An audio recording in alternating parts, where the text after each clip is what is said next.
Greetings, everyone. This will just be brief word of introduction to the video of the speech given at the Wyoming Historical Society in Evanston, Wyoming. My speech entitled "The Tie Hackers: Unsung American Heroes Without Whom the West Might Not Have Been Won." I was a month or so ago. I visited the museum in Evanston and met Kay, who was the one that invited me to give this speech, and she will be the one that gives me the introduction. We're seeing here just a view or two of the tie hackers as we get ready for the speech. We first see the beautiful north slope of our beautiful and wonderful Uintas. Here you see the museum, the main entrance, and then the old building here, and then Kay. She is the director of the museum, and I might add my battery ran out, and so only 31 minutes of the speech were recorded, and so afterwards I have put together a segment which will make up for the rest of the speech and add some very, very interesting things that came out of the whole experience. I'd like to introduce our speaker to our August brown bag, and this is Mr. Cordell Anderson, and he is a person who's walked probably 10,000 miles in the high Uintas looking for all this information that he's picking out. And he's going to talk to us today about the tie hack history in these mountains, and he is the originator of the High Uintas Project, and he's also a correspondent for KSL Outdoor Radio. So prepare for a wonderful talk. Thank you. Thank you, Kay. Appreciate that. And it is wonderful and surprising, I'll have to say, to be here. I think I better just say just a word or two about what led up to me actually being here today. It's sort of a long story, and I'll try and tell it real short.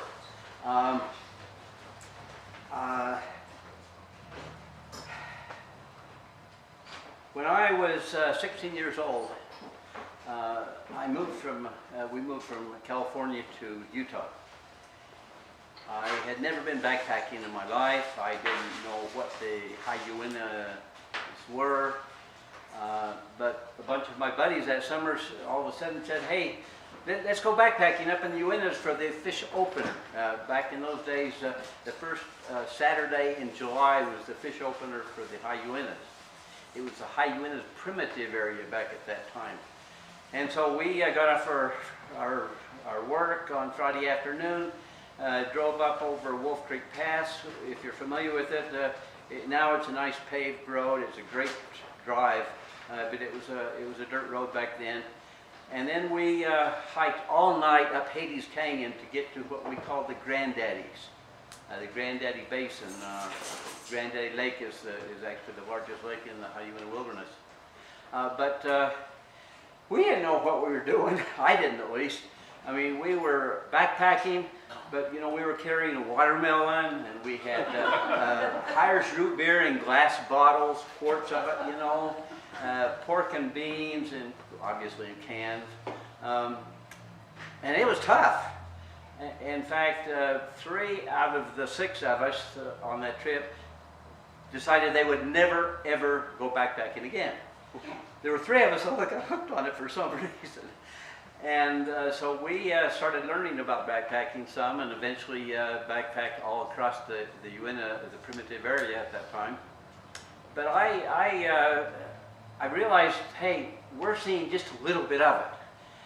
Before I end this life, I have got to explore, photograph, and report on the entire area. Well, but then I got diverted.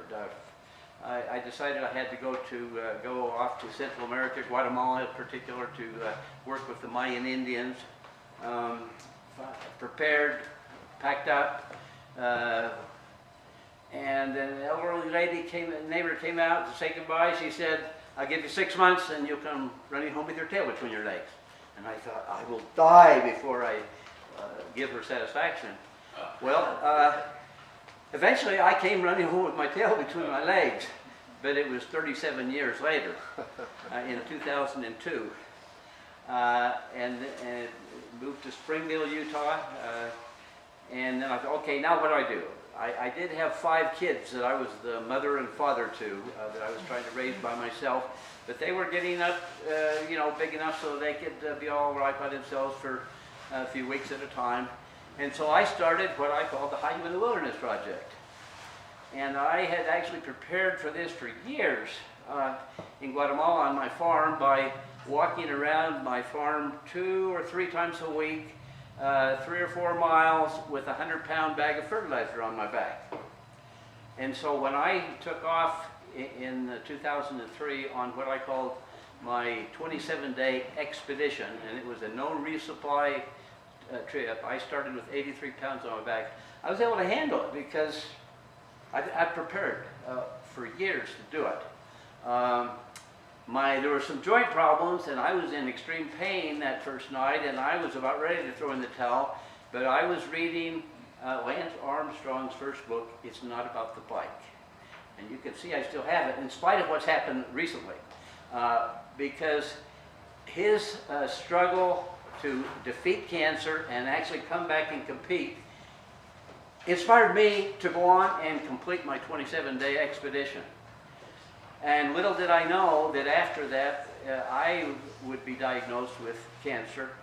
Went through 2 cancer surgeries, radiation treatment, and it was his defeating of cancer that inspired me to do it too.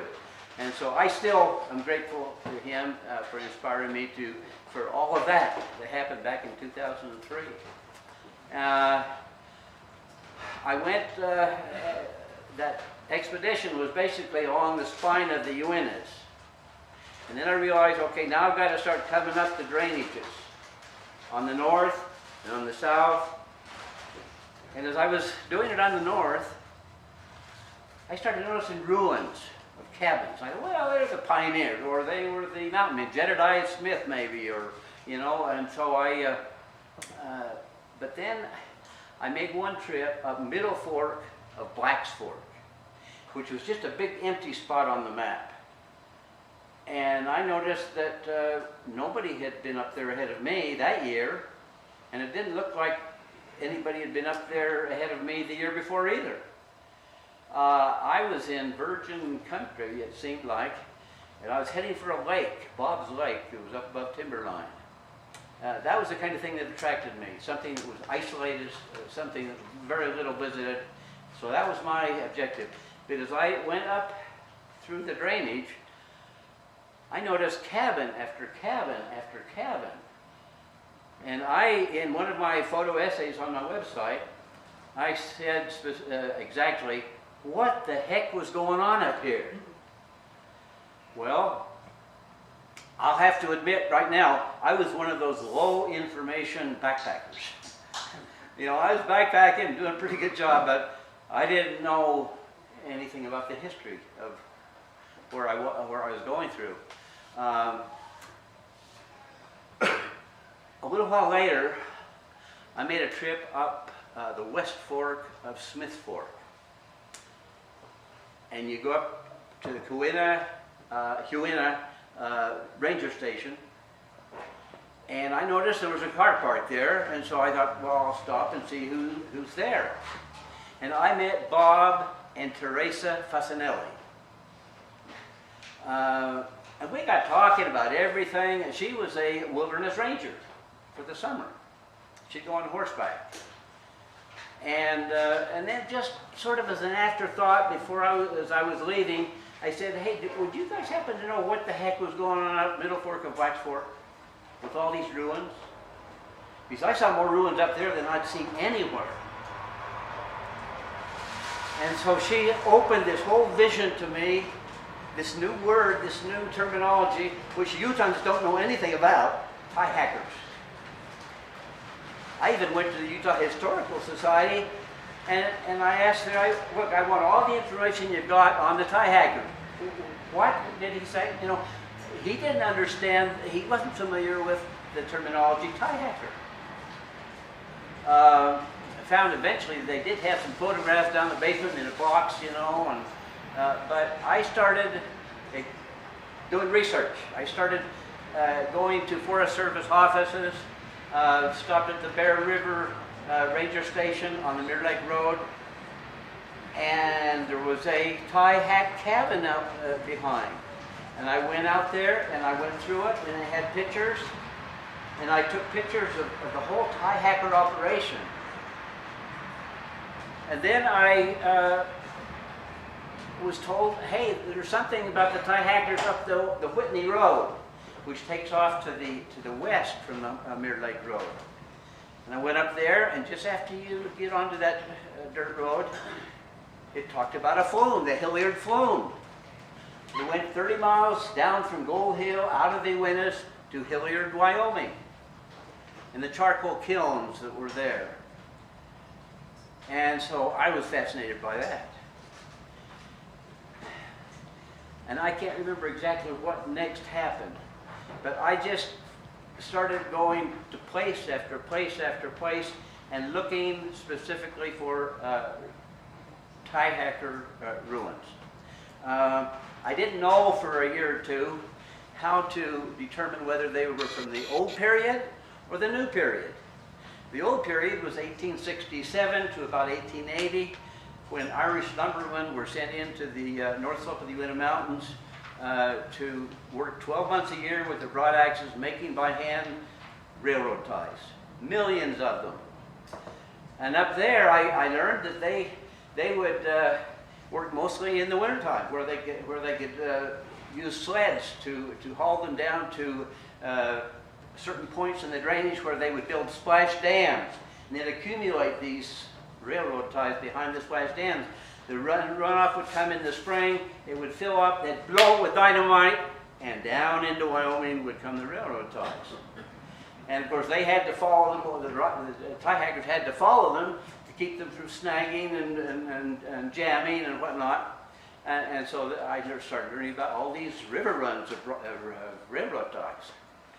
Now, that was the old period.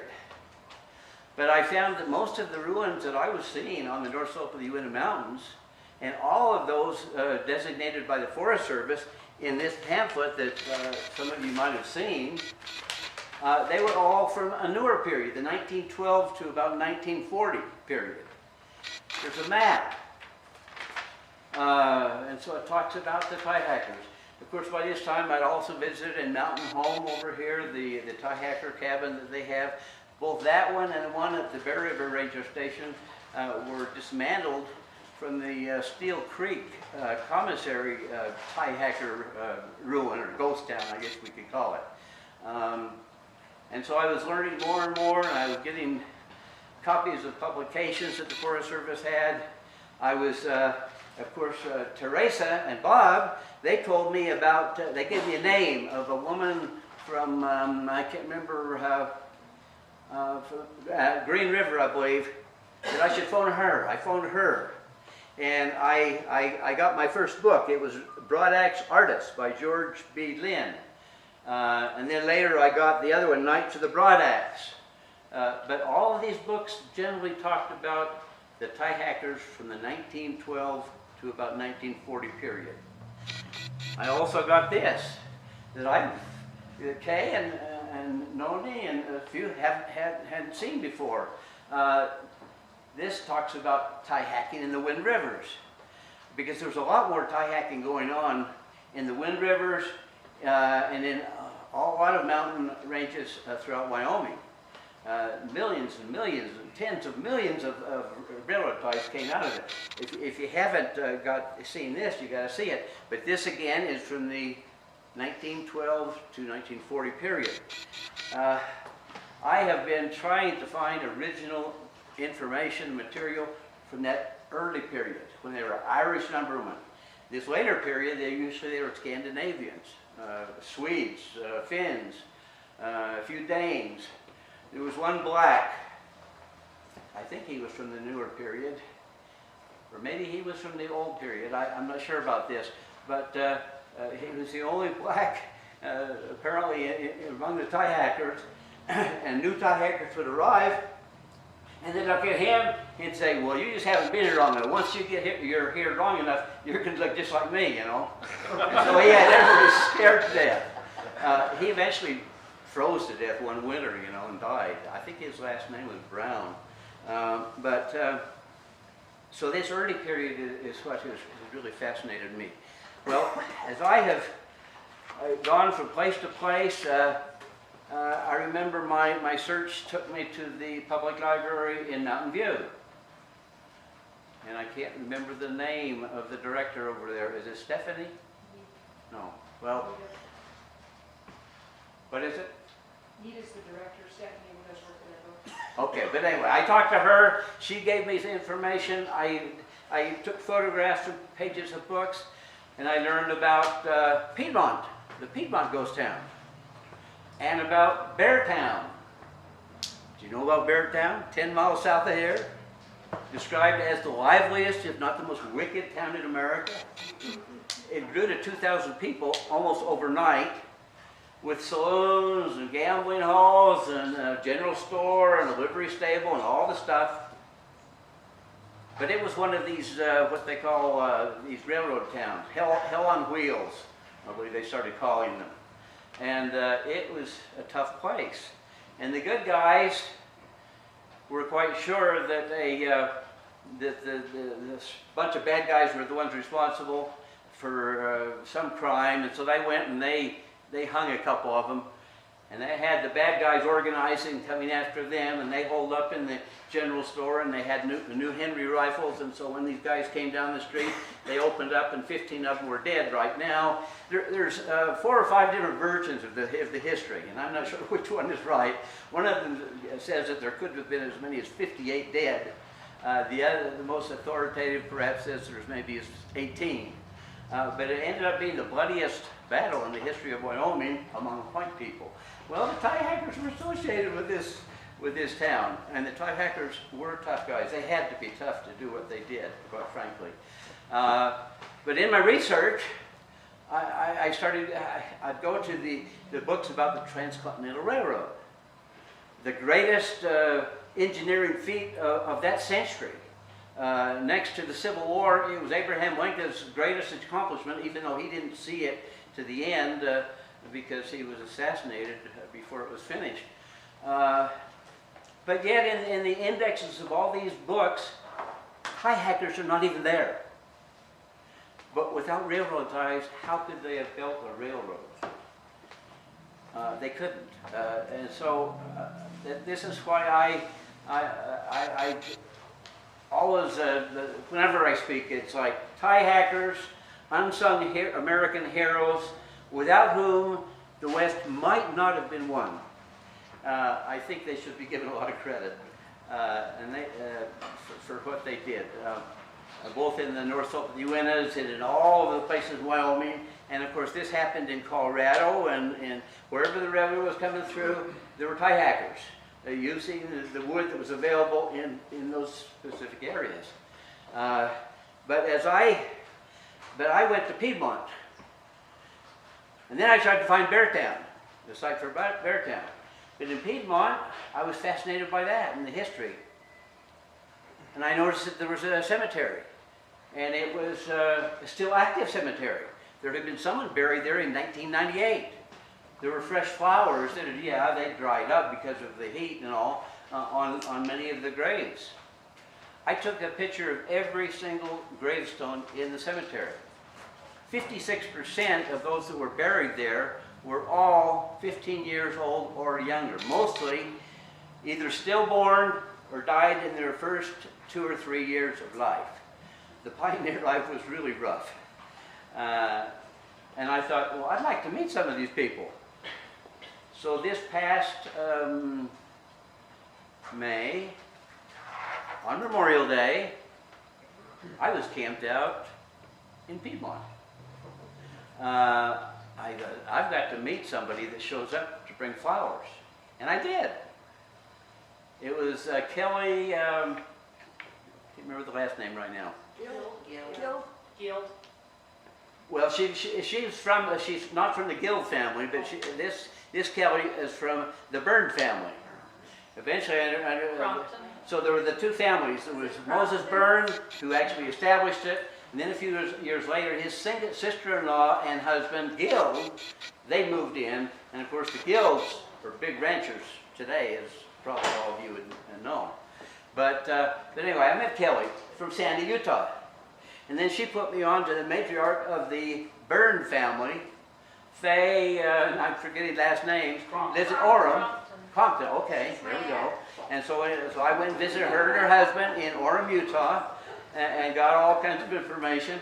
And so all of a sudden, Piedmont became, you know, I filled in a lot of gaps there in the history. About Beartown, of course, I found the spot, and I have pictures of the old picture and my picture. The skyline is just exactly the same, and it's right over there where there's a sign on the Mirror Lake Highway. Fascinating story. Tom Smith was a teamster for the railroad, but he was asked to be the marshal in town, or sheriff, whatever they called him. He had been in law enforcement back in New York. But had got discouraged because he'd been involved in, it was a young 14-year-old kid that got killed, and he felt bad.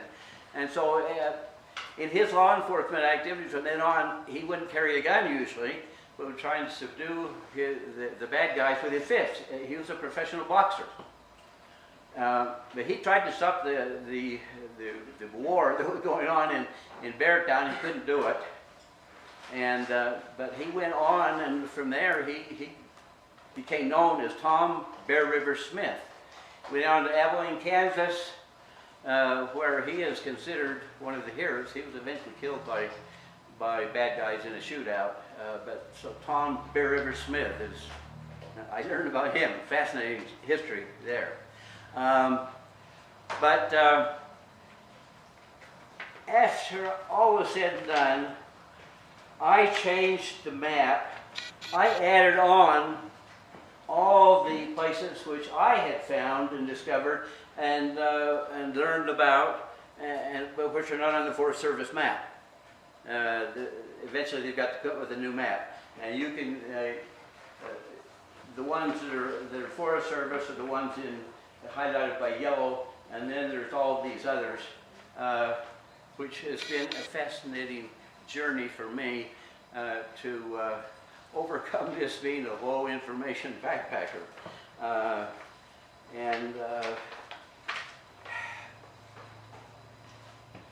Has me here today.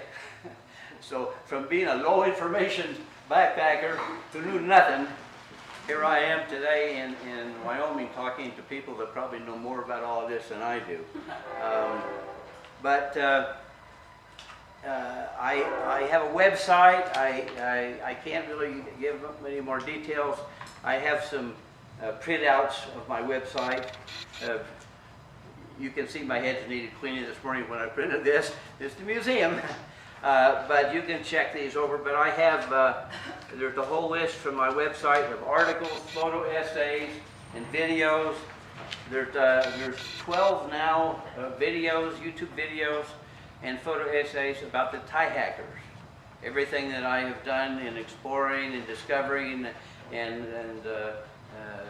locating all these sites about the tie hackers. And then there's all kinds of other videos and whatnot on my website. You can come and just look those over, and then go to my website afterwards if you want to fill in the information gap. I'll leave a bunch of my cards here.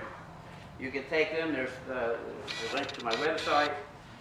If you're interested about this 37 years in Guatemala among the Mayans, there's just a few cards I'll leave. There was an organization set up to help me do what I went down there to do on my own, and they made me the volunteer director of it forever. And so I'm still doing it with a couple representatives in the country. So there's a couple of cards there. It's called the Guatemalan Foundation. Faye asked me a question. She said, how was it? Do you have any artifacts? And I probably said I don't really, did I say I didn't have any? I can't remember what I answered, but I didn't really have much. And so what I did this morning, I did my hour of jogging along the railroad tracks this morning. Union Pacific Railroad. And so I have some artifacts now. This is an old piece of wood, and it's just got to be from the tie hackers. If you want to carbon date it to prove me wrong, you go ahead. But there's something. And then one that didn't work, I guess. And another something that broke off, and I'm not sure what kind of a wreck this caused. In my jog this morning, I saw a fellow coming towards me, and he had an orange vest on, and he had gadgets, and he was going along, and he was every now and again painting some of the ties. And so now there's something new that I've learned. We don't just know about tie hackers, but there's also tie markers. He's a tie marker. His name was Tim. He's walked from here all the way to California and back, looking, checking the railroad ties, and marking those which need to be replaced. And he said, hey, we still have railroad ties that are functioning from the tie hackers, you know. I'm sure from the newer period. From the older period, that's this one. But I really do have a few artifacts. I usually, in these sites that I've discovered, I don't like to pick up and take things away, but I've broken the rule a couple of times. And this is so that all of a sudden, if there's an archaeologist that comes on the spot, everything is there for them to find and examine and to help them figure out what the history is. But I have picked up a few things. In determining whether a site is from the old period, 1867 to 1880, or from the new period, 1912 to about 1940, there's a number of things. First of all, if it's from the old period and it's a log cabin, it's mostly rotted away. Most of them have rotted away by now. There are, but you look at it, if it's small, if it's very crude, if it doesn't have any windows, if it has a low door, and if it has rocks inside, signs of having had a fireplace, that's probably from the old period. And then you look for nails. Nails before 1910 were all square nails. The Hilliard flume that I mentioned comes down from Gold Hill in the Uintas to Hilliard. It also had a couple of feeder flumes, one the Howe feeder flume. And I went searching for evidence. The Hilliard flume, I might say, the books, the reports say there's nothing left. It was all cannibalized because it functioned from 1873 until about 1880, and then it ended, and it was originally called Sloan's Folly, but yet it really worked and was considered to be an amazing engineering feat. Sometimes it was as high as 30 feet. It had to maintain a certain slope all the way down to Hilliard, so that the ties would be going about 15 miles an hour. It would take the ties and other wood products about 2 hours to get to Hilliard. You know, Gold Hill, where it started, at a place called Mill City, the Mill City ghost town, which, by the way, I have failed at finding. And I've talked to Bernard Acey, the Forest Service trail and wilderness manager in this area. He hasn't found it either. He found a couple of cabins, but they're over in an area where it wouldn't really have to do with the flume. But I have a report on my website that maps all the sites, the loading sites, the diversion dams, the cuts through hills to keep the flume going at a certain level. And so sometimes they had to cut through hills, other times they had to build it up on trestles. 80 tons of square nails were used to build the Hilliard flume and the Howe feeder flume. And I finally found the Howe feeder flume with braces and a lot of rotted stuff. And so there I have pictures on my website of what's left of the Howe feeder flume. These nails up here on the top are from the Howe feeder flume. You can see some of them were very big, and then there were some small. From Piedmont, I know the Gill family, they have no trespassing signs, so that you're not supposed to go and look at the ruins, and I've always respected that. But when I met Kelly over there, Kelly Bucio? Does that sound familiar? Something like that. But anyway, she was, it's her second marriage. Her first husband, who was from the Piedmont family, died in an airplane accident in which she was left a cripple. But she said, "Oh, you can go see him." Of course, she's from the Byrne family, so she didn't really have any authority to give me permission to go see them. But I ignored that little detail, and so I went and checked all the ruins, and I did collect a few square nails, just for fun.